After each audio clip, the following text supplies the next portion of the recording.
أهلا وسهلا بحضراتكم. Welcome everybody. دعوني في البداية At the outset, I'd like to warm welcome His Excellency Mr. Antony Blinken, the Secretary of State of the U.S. and his accompanying delegation.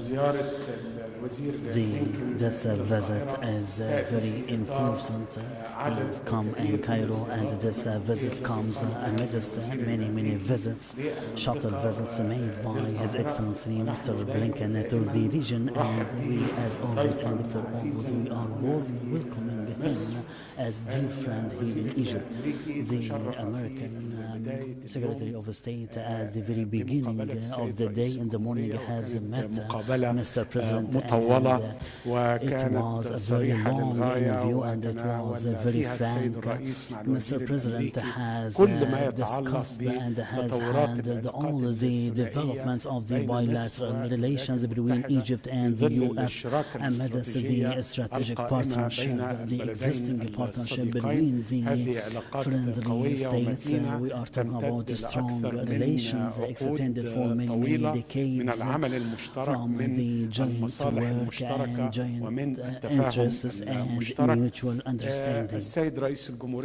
Mr. President has highlighted at the very beginning of the interview about the strong relations, and both countries are very keen to work to develop and to instill this relation. And as you may know, Mr.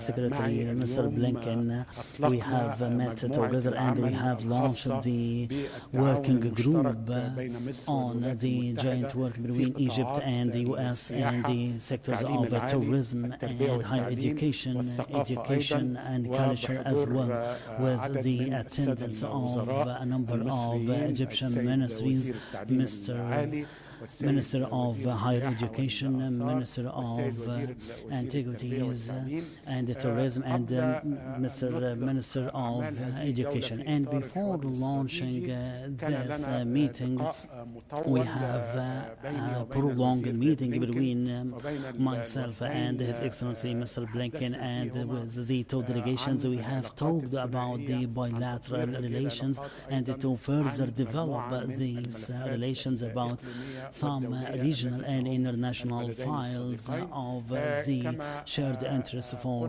both countries. And as I have just mentioned, the bilateral relations are very strong, and we have talked today in a very detailed manner about more and more development of this relation and the strategic nature of this relation and the giant keenness and giant due attention from the two countries to work on developing this relation amidst the framework of mutual respect and the mutual benefits.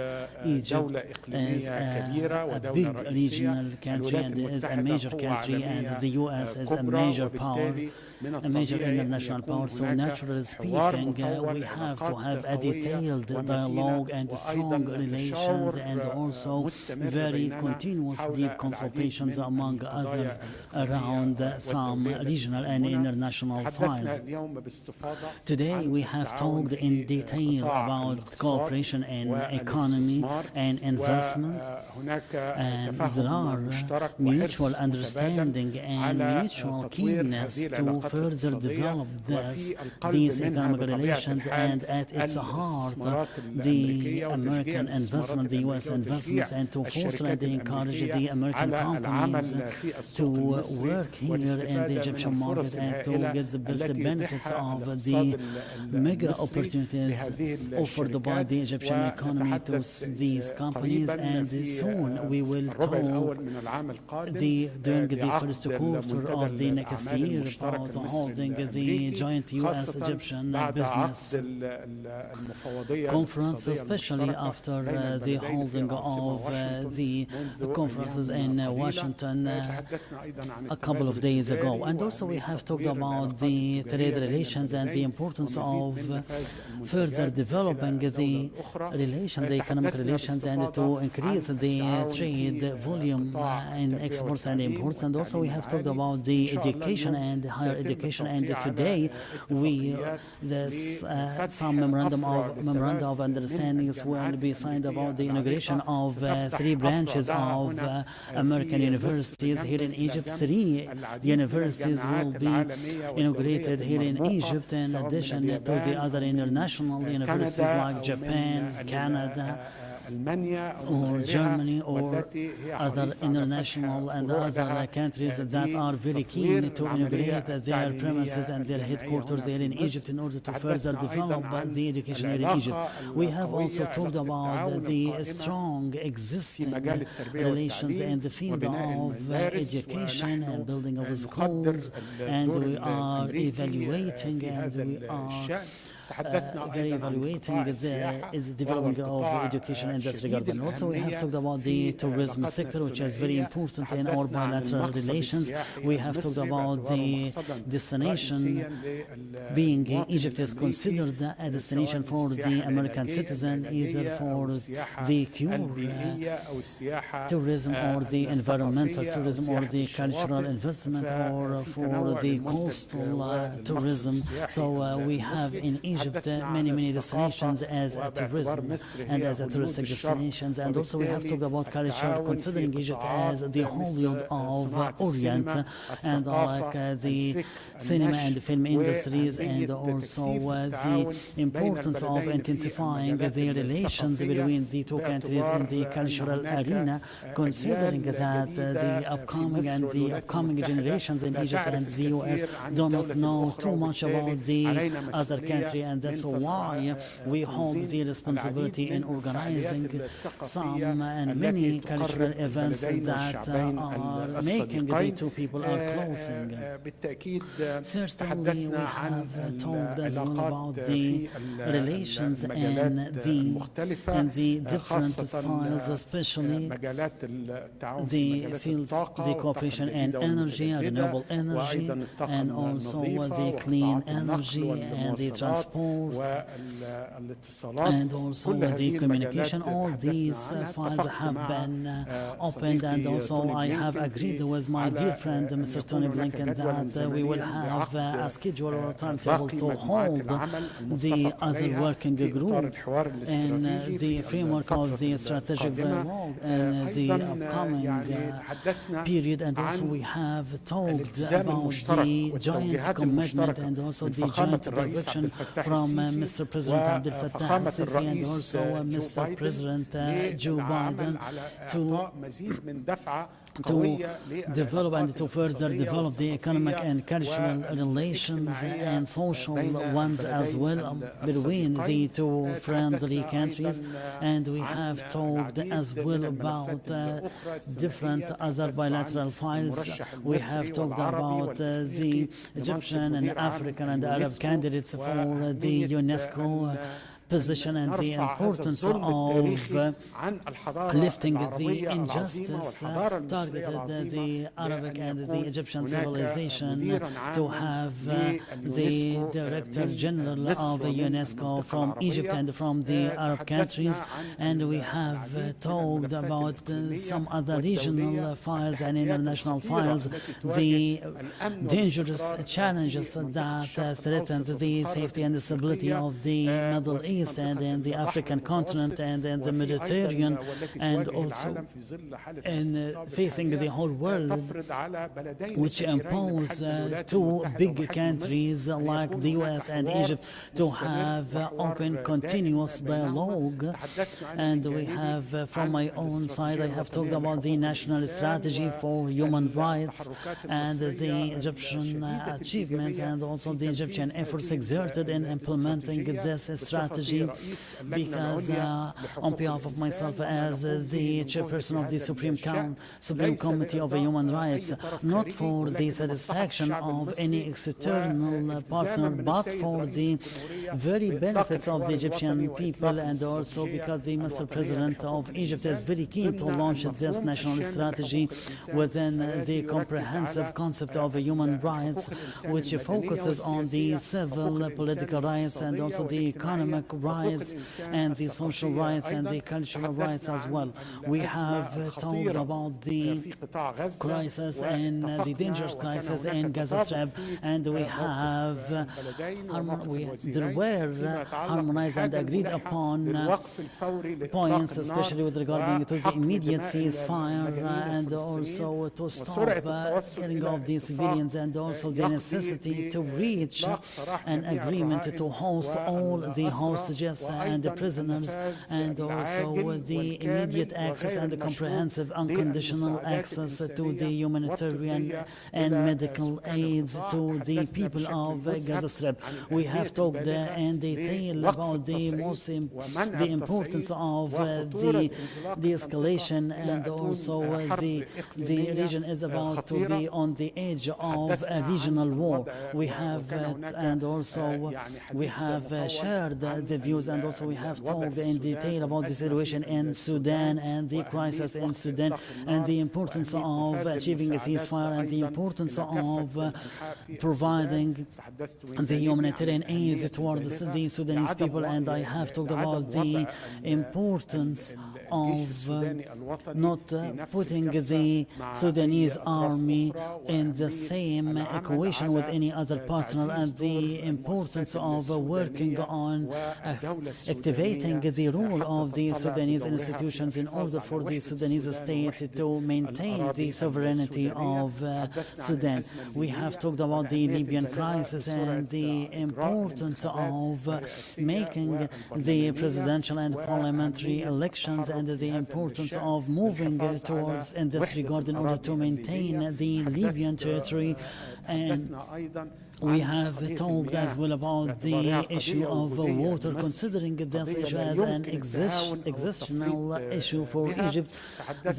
And also we have talked about the importance of coming into terms with regarding to the Ethiopian dams, and I have talked from my own side about the maximum importance of a binding legal agreement for operating this dam, and the importance of not achieving any harm with the downstream countries, the two downstream countries, especially this river is considering a crossing river for the borders.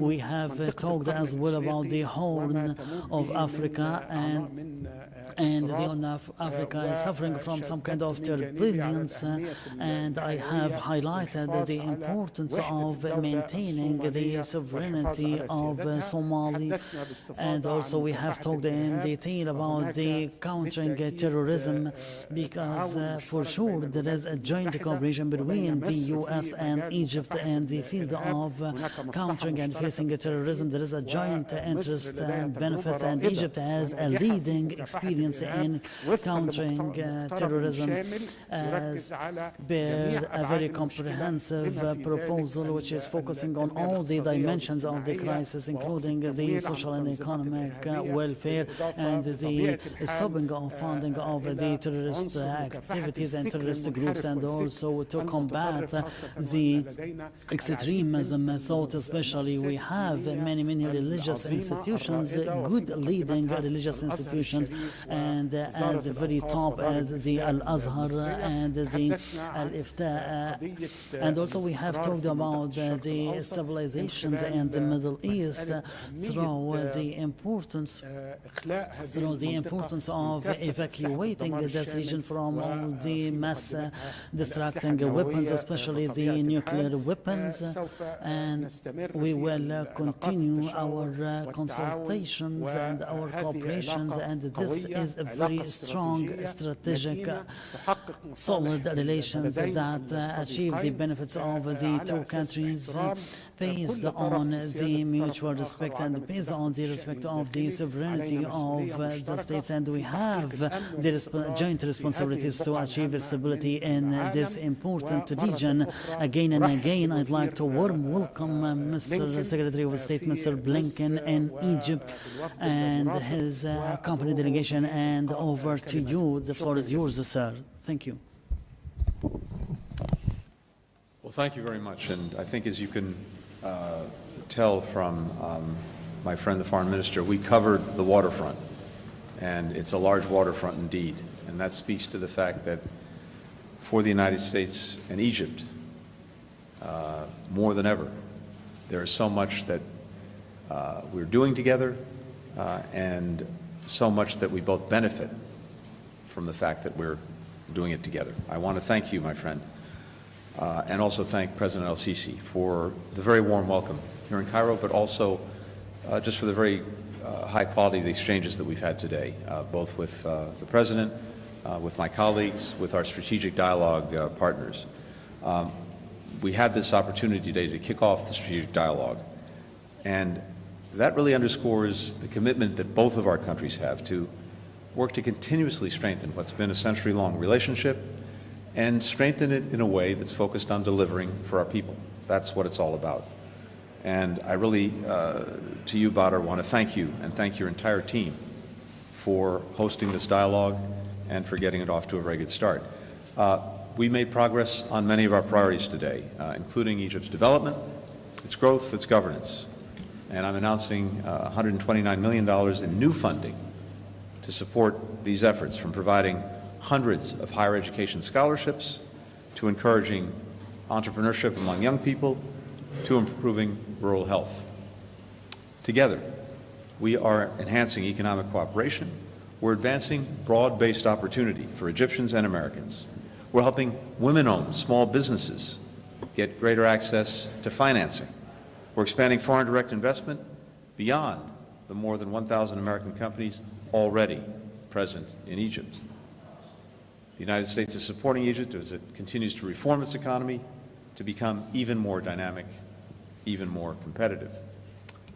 In Washington, earlier this month, we hosted the second U.S.-Egypt Joint Economic Commission to grow our economic cooperation. For instance, making progress on a bilateral agreement that will help unlock greater private sector participation and investment here in Egypt.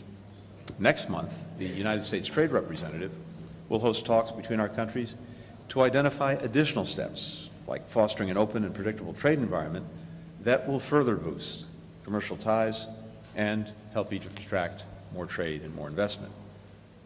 Building on Egypt's leadership on climate and its hosting of COP27, our two countries are continuing to accelerate the clean energy transition. A team from the United States International Development Finance Corporation will be here later this week looking at green hydrogen projects, visiting a solar park near Aswan, as we work to harness Egypt's tremendous potential for renewable technologies.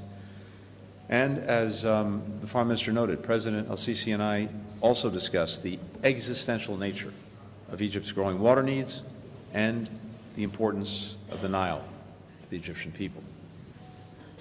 We're also investing together in education, and maybe this is one of the most important things that we're doing for the future of our people, for the future of our countries, and for the connections between our countries.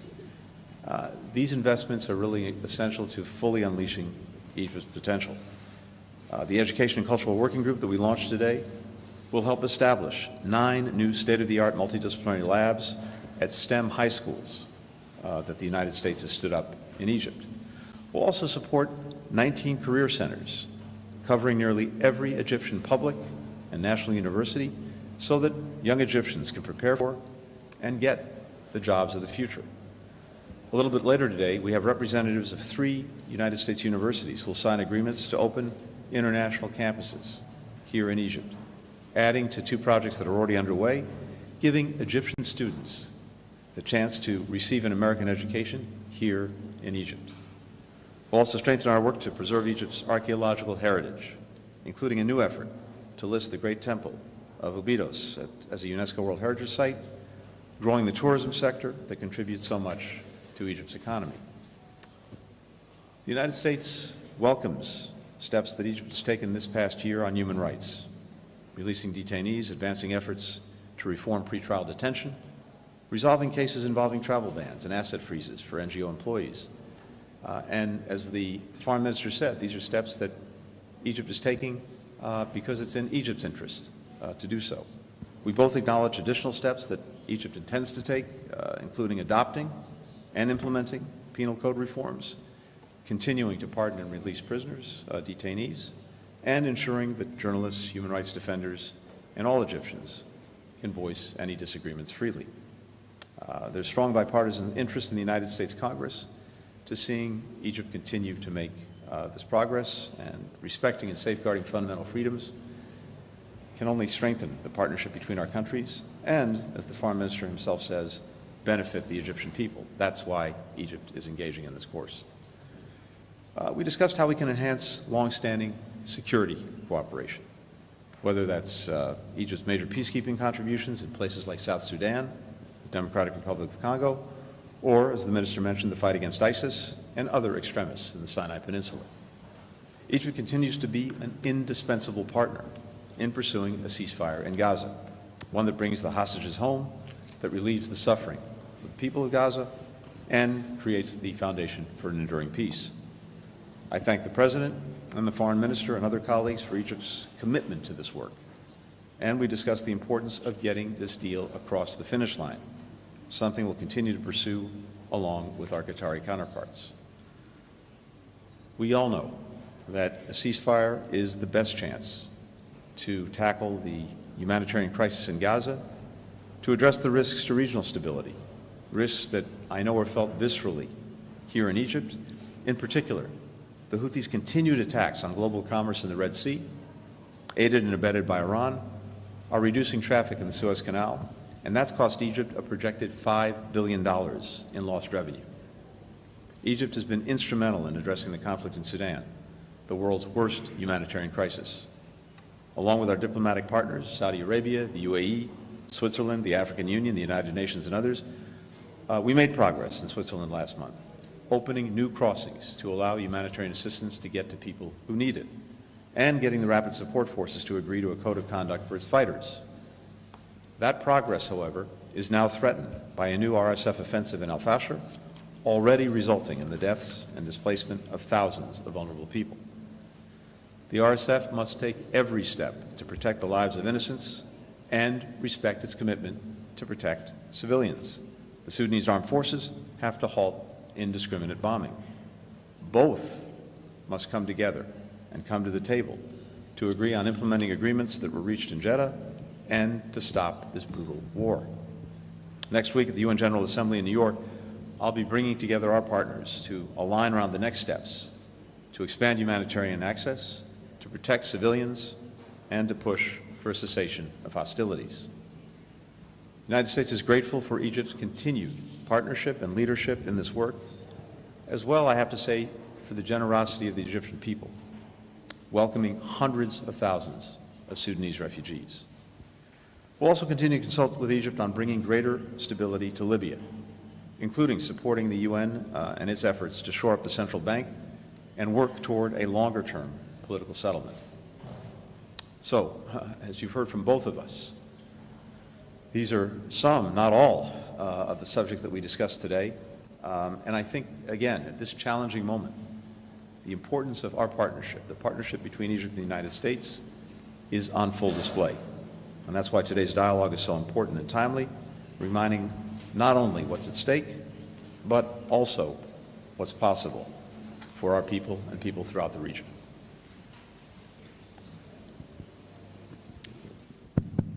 هناخد سؤالين لسيادة الوزير وسيادة الوزير الخارجية الأمريكي. let's take أستاذ two سمير عمر questions, سكاي نيوز عربية. to His Excellency Minister of سمير عمر سكاي نيوز عربية. سمير عمر Sky News. I'm asking Dr. Badr Abdelatty. Yesterday you have made phone calls with the Prime Minister of Lebanon in order to declare the supporting of Lebanon. So with regarding to your statement yesterday and with regarding to what has happened yesterday in Lebanon is considered a great aggression against Lebanon. What has happened yesterday is considering a continuation of Israel, and this can affect the relations of the negotiational stance. And the question to Mr. Blinken, don't you think that Israel, while enlarging their actions in Lebanon and in the West Bank and in other regions, aren't considering your own guidance and your own directions, and Israel are not following the path of a ceasefire? What about the American stance regarding to Netanyahu situation? شكرا جزيلا. I thank you. With regard to the Egyptian stance, it is very clear. Egypt is against any unilateral actions that can attack the sovereignty of Lebanon. We are in a full solidarity with the government of Lebanon and the people of Lebanon. We have condemned and we will condemn any targeting of the Lebanese sovereignty, and certainly any unilateral actions towards the escalation must be condemned and is totally rejected and does not encourage any stability. Accordingly, and certainly such escalation and such dangerous escalation can lead to what we have warned from before, which is moving to the edge of a comprehensive regional war that can kill everybody. So Egypt as a basic regional power, as an international power, is very concerned with stopping the escalation and to refuse such unilateral policies in order to focus on the ultimate goal and not to scattering our attention, which is the access to have an immediate ceasefire. And we are totally trust and we are totally confident that the key word here and the real problem and the heart of this crisis is the continuation of the Israeli aggression in Gaza. So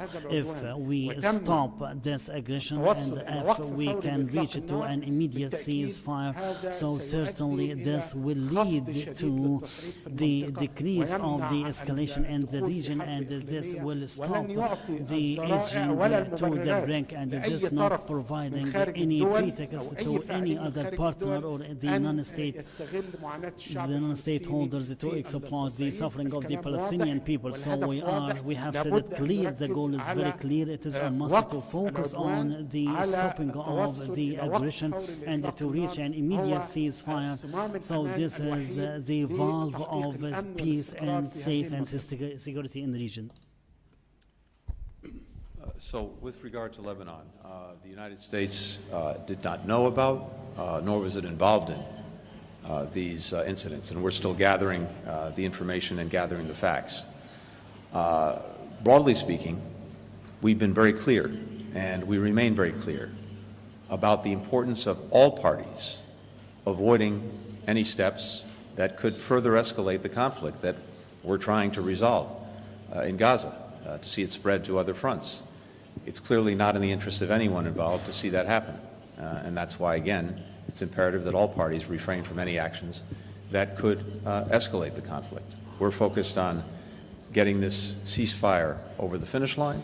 That would also, I think, materially improve the prospects of actually defusing the situation in northern Israel and southern Lebanon, particularly creating an environment in which people have the confidence to return to their homes, the tens of thousands of displaced people in Israel as well as in southern Lebanon. Getting the ceasefire would facilitate getting to that kind of agreement, and that's clearly the best path forward for everyone involved. So, again, it's imperative that everyone avoid taking steps that could further escalate or spread the conflict. Leon Bruno from AFP.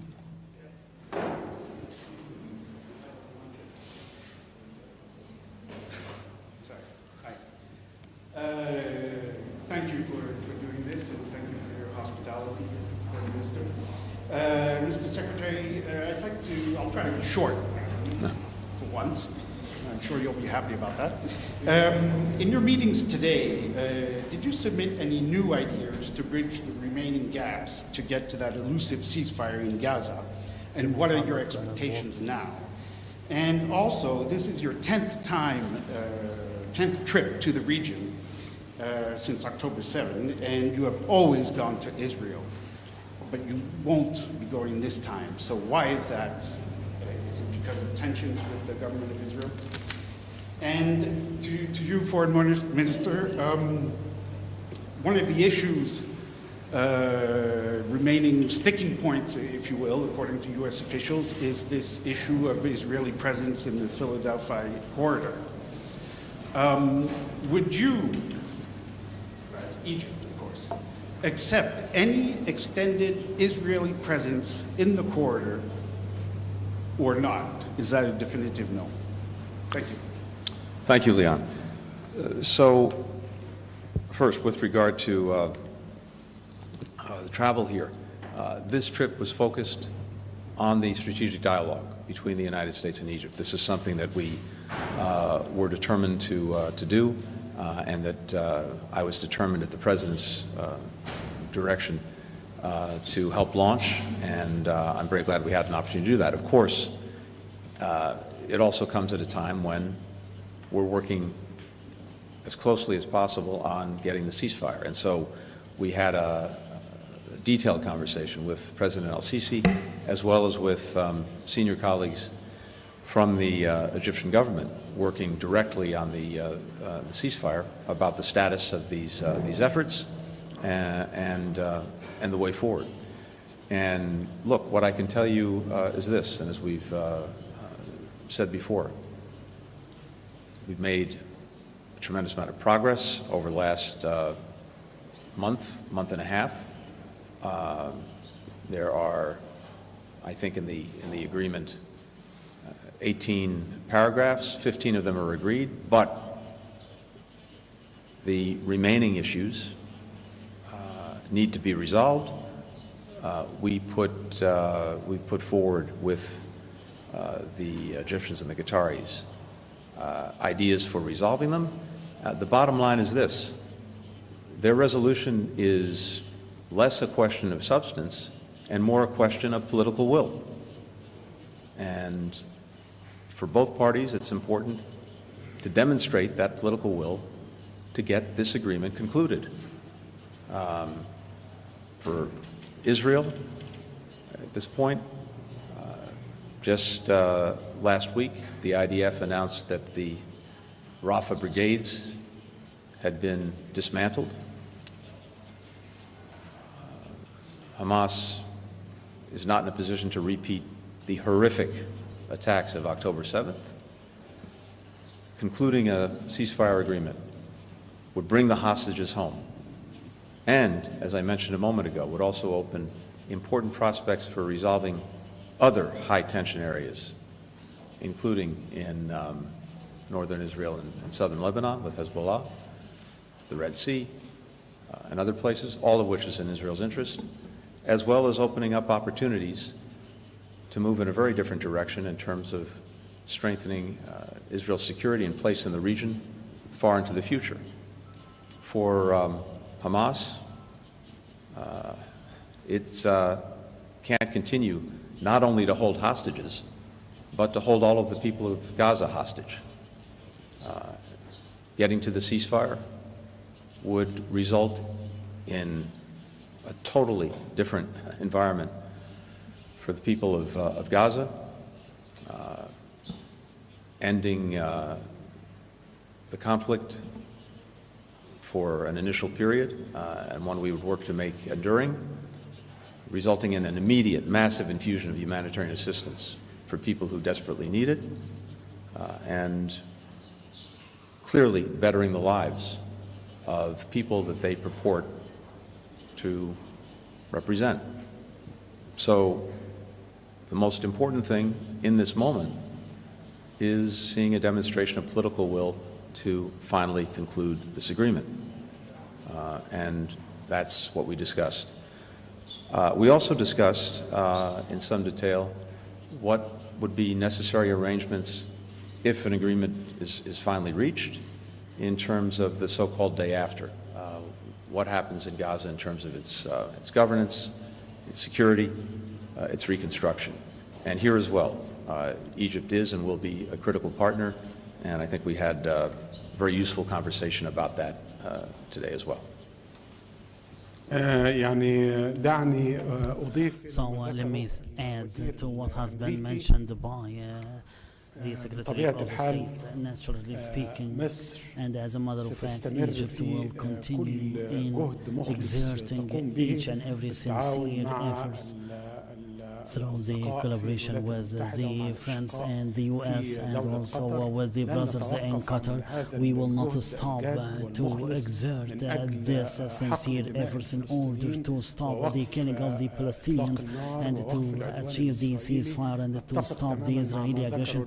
I second and I totally agree with what has been mentioned by Mr. Secretary, Mr. Blinken, because the absence of the political will, this is very clear. In order to, we have to face the fact in order to reach to an agreement. So some pretexts and some justifications are being falsified and are being created in order to shatter and distract us. So this is the real problem. With regarding to your question about the Philadelphia corridor, we have a very frank and clear stance, and we have repeated it many times.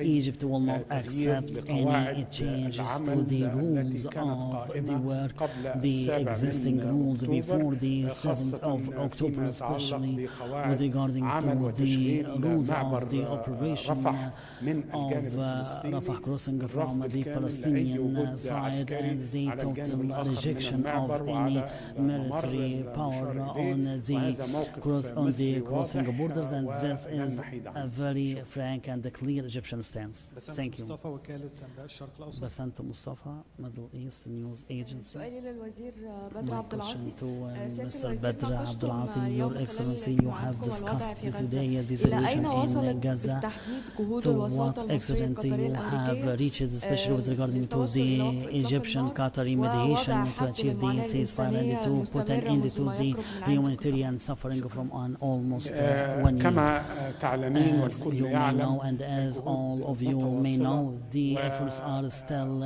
exerted and there's intensified communications, and again the problem, as mentioned by the U.S. Secretary of State, the problem is not in the content or in the essence. The problem is in the absence of the political will to reach to this important binding agreement.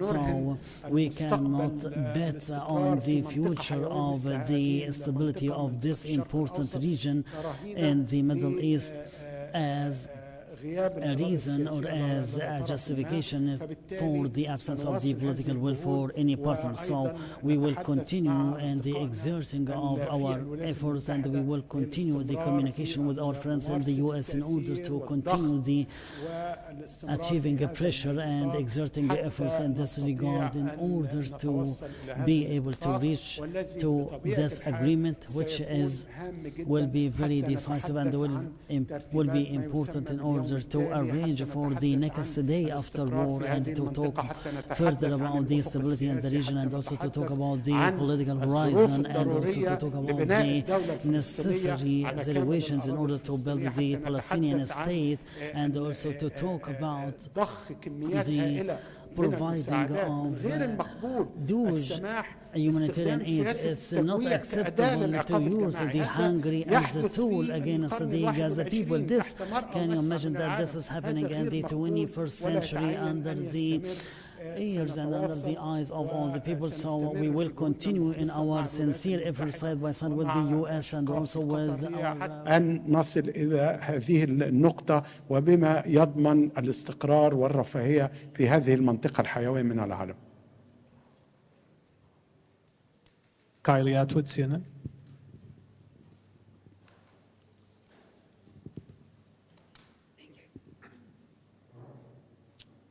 Thank you. It's 1 minute here.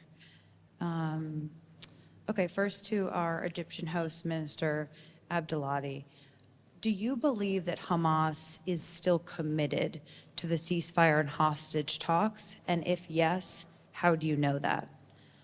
This is a question for both of you, following up on the explosion of hundreds of the pagers by Hezbollah fighters in Lebanon that we've learned about in the last 24 hours. You both spoke about the need not to escalate the situation in the region, but does this specific attack make efforts to get to a ceasefire and a hostage deal harder to accomplish? And then Secretary Blinken, two for you. I will not be as short as Leon. how much do you expect this attack by Hezbollah, this attack on the Hezbollah pagers could impact their operations, given that they now have a communication system that's down, they have at least 9 people dead and thousands injured. And you said that the remaining issues are yet to be resolved between Israel and Hamas when it comes to the hostage and ceasefire talks. But what has changed for us? Can you help us understand?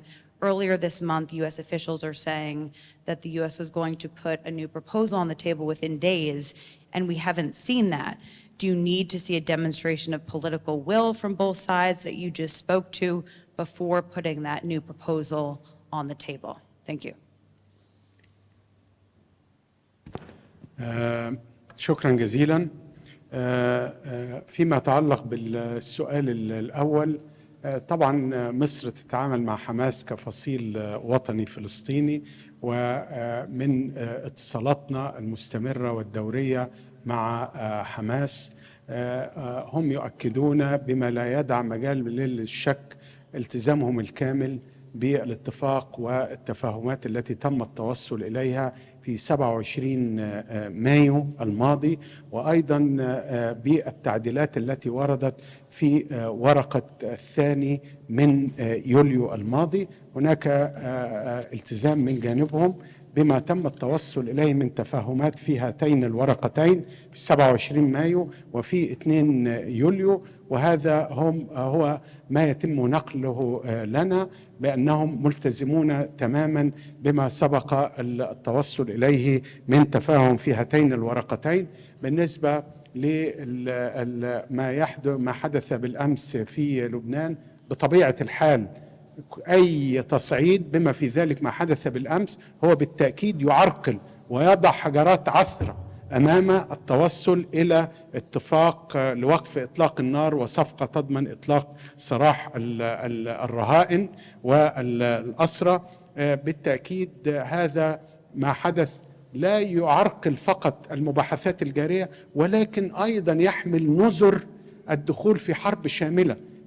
كما ذكرت، هناك احتمال لوقوع أي خطأ من هنا أو هناك قد يؤدي إلى الولوج إلى حرب شاملة في المنطقة، وهذا أمر خطير للغاية. لذلك أهمية وقف التصعيد، أهمية التوقف عن أي سياسات أحادية، أهمية التوقف عن سياسة الاغتيالات، كل هذه السياسات مدانة ومرفوضة في آن واحد. So, Carly, we're still gathering information. We're still gathering the facts. I can't tell you in this moment what impact this will have. I certainly can't speak to what impact it might have on Hezbollah and its operations.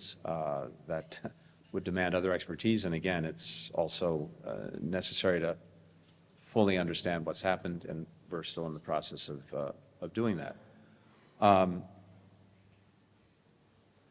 One of the hallmarks, if that's the right word, of this effort, this extensive effort by the United States, Egypt, and Qatar to get to a ceasefire, to be the mediators, and to get it across the finish line, one of the hallmarks has been that it's a complicated process, and even the communications involved are complicated for obvious reasons, so things take time. And time and again, we've seen that in the intervening time, you might have an event, an incident, something that makes the process more difficult, that threatens to slow it, stop it, derail it. And anything of that nature, by definition, is probably not good in terms of achieving the result that we want, which is the ceasefire. Just a few weeks ago, we had just had a very productive session on trying to finalize one of the big outstanding issues, which deals broadly with the release of hostages and prisoners, the ratios, the schedule, and so forth. And there had been a very, very good discussion of that between the mediators and the parties. And then, 48 hours later, Hamas executed 6 hostages, including an American, Hersh Goldberg, Poland. So that, of course, had an impact on the progress that we were making. But I come back to what I think we both said in terms of where we are now, which is that there are important but discrete issues that need to be resolved. We've put forward different ideas for how to resolve them. They are clearly resolvable. But the key ingredient to getting a resolution of these outstanding issues is political will. That's what we're both looking for going forward. That's what's so imperative if we're going to get the ceasefire across the finish line. Table, you have to see political will demonstrated in some way. No, we put our ideas on the table, and again, there's a process in going back and forth, getting reactions, getting responses, or sometimes not getting responses. But I think well, I don't want to speak for my friend, but I think as we see it, what's missing in this moment to get this across the finish line is clear political will. If that will is present, this agreement gets done. If this agreement gets done, it has immediate and incredible benefits for everyone involved, starting with the hostages coming home and the people in Gaza getting immediate relief, and then opening much broader prospects for peace, for security, not only in Gaza, but throughout the region. So the interests, I believe, are clear, and now the question is getting that final bit of political will to get this done and get us all moving forward. Thank you very much. Thank you. Thank you as well. Thank you, my friend. See you.